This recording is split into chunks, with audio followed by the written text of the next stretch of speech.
A while ago, we did a video on whether smartphones could actually cause cancer from the radiation that they give off in the form of cellular and Wi-Fi signals. You can check it out up here, but the main takeaway is no, you don't have anything to worry about. But here we are in 2019, and some of the same concerns are getting raised yet again, this time about 5G. Although 5G promises to deliver faster speeds to our phones, and there are even home-based internet solutions that use 5G, the fact that 5G travels over higher frequency radio waves has led to speculation that it might be riskier to use than older generation wireless standards. So how much truth is there to this, and why are people concerned in the first place? Well, to start with, 5G uses what's often called millimeter wave frequencies, which are shorter than the typical frequencies used by 4G and Wi-Fi signals, and therefore higher in energy. In fact, while LTE can use frequencies of around 2.5 gigahertz, and Wi-Fi often works on the 5 gigahertz band, millimeter wave frequencies used by 5G can be up to 300 gigahertz. So we're not talking about like a small incremental leap here. So then could all this extra energy end up being harmful in ways we haven't seen before?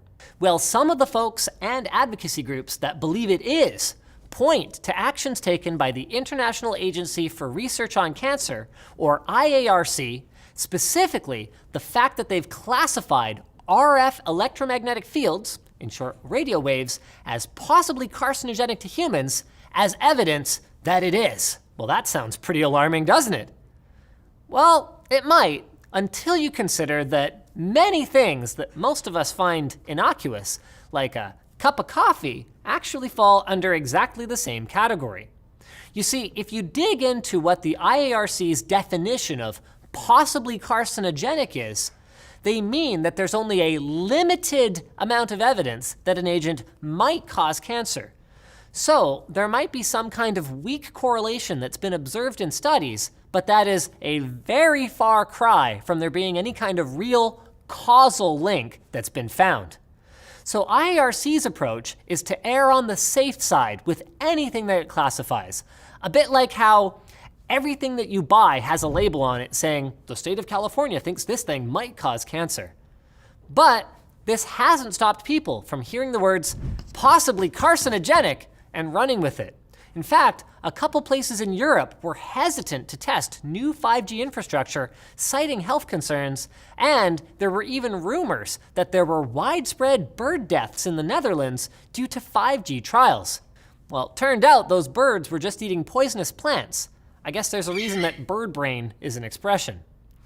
Anyway, the reason that we have nothing to fear from 5G is that radiation has to be much higher frequency to be what's called ionizing.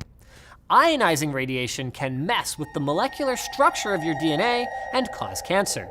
The thing is, the threshold for this is around 1,000,000 gigahertz, much higher than the 300 or so that can be used by 5G.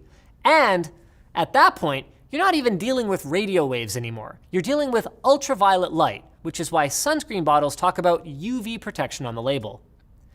Now, with all of that said, we're not claiming that 5G or any other piece of technology that we use can't cause cancer or other health problems by some mechanism that we haven't yet discovered or don't fully understand yet. The thing is, though, my advice would be to go forward, live your life without too much fear, and pick up that hot new 5G phone if you're into it. Now, if you'll excuse me, I have to go pick up a large sack of cash that the mobile phone industry left for me out back. Bye. Oh wait, no, actually the cash comes from Squarespace. Create a beautiful website with Squarespace's all-in-one platform. Their award-winning templates make creating a powerful online identity even easier than ever before, and every template is a starting point for a wide range of projects. Squarespace provides award-winning 24/7 customer support via live chat and email, and you can also attend a live webinar or check out their help guides if you're having trouble. You can also transfer your third-party domains to Squarespace, so instead of working with multiple vendors to maintain your online presence, you can manage all your domain and billing settings with Squarespace. Furthermore, it's never been easier to sell products or services online. Squarespace allows you to easily manage your products, orders, and inventory. So head to squarespace.com/TechQuickie. We're going to have that linked below, and use code TechQuickie to get 10% off your first purchase.